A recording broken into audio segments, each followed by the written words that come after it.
This sound, among others from various building and household tools, tends to permeate the atmosphere every morning on Labor Day. But why do so many Jamaicans gather on community projects at this time? Well, as peaceful and inspiring as this time seems to be, you may be surprised to learn that the reason for Labor Day in Jamaica started with anything but peace. Inspiration? Maybe.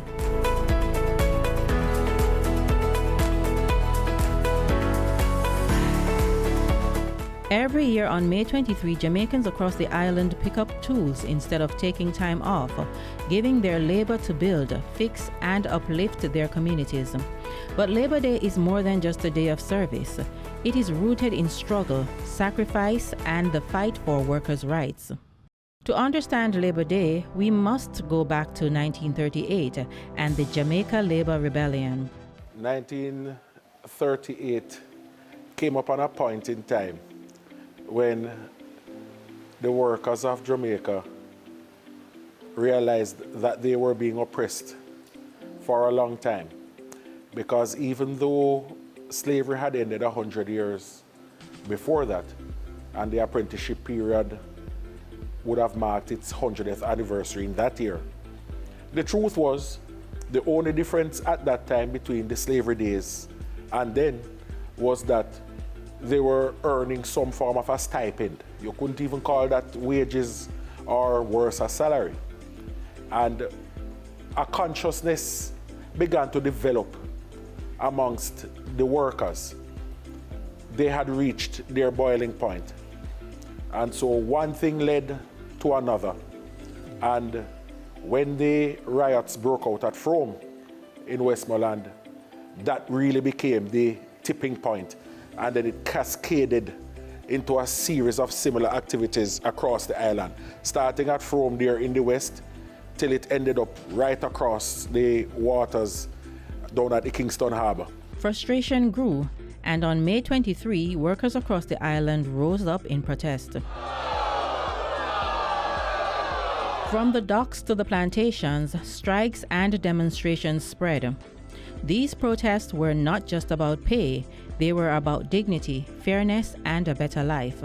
One of the key figures to emerge during this period was Sir Alexander Bustamante, who took it upon himself, though he in those days would have been considered a part of the better off class, right? Because he was doing pretty well for himself in private business. He took it upon himself to be the champion for those persons who were dispossessed, those persons who felt belittled, those persons who were being underemployed, those people who were being underpaid, those people who, for whatever multitude of reasons, just never really had that voice or that strength to be able to speak for themselves. He became a strong voice for workers, advocating for improved wages and working conditions. Out of the unrest came organized labor, trade unions, and stronger representation for workers. The events of 1938 was the single most important turning point to getting the workers of Jamaica to where they are today.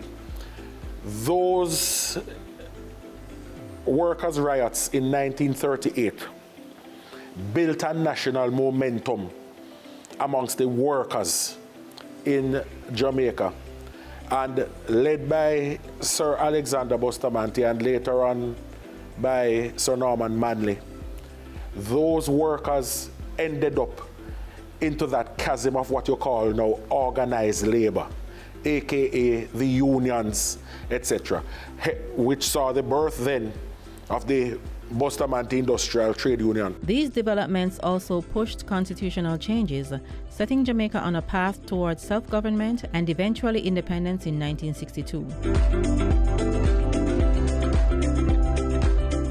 But how did a day of protest become a day of service?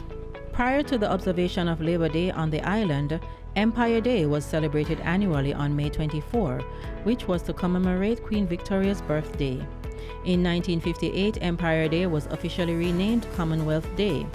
In 1960, on June 15, Commonwealth Day was replaced with Labor Day through legislation by Norman Washington Manley. The holiday law was amended to recognize May 23 as Labor Day to commemorate the 1938 working class strikes.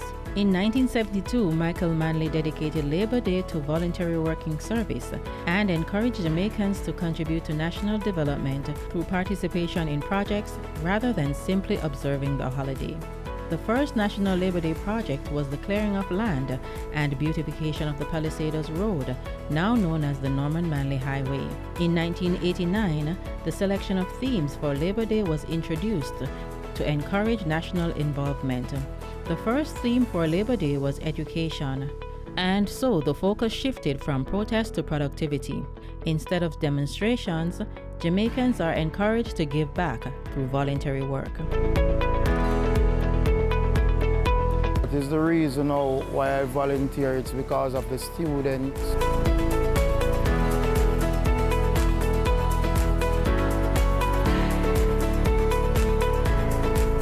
I feel very proud myself, so I can really give a helping hand towards my community.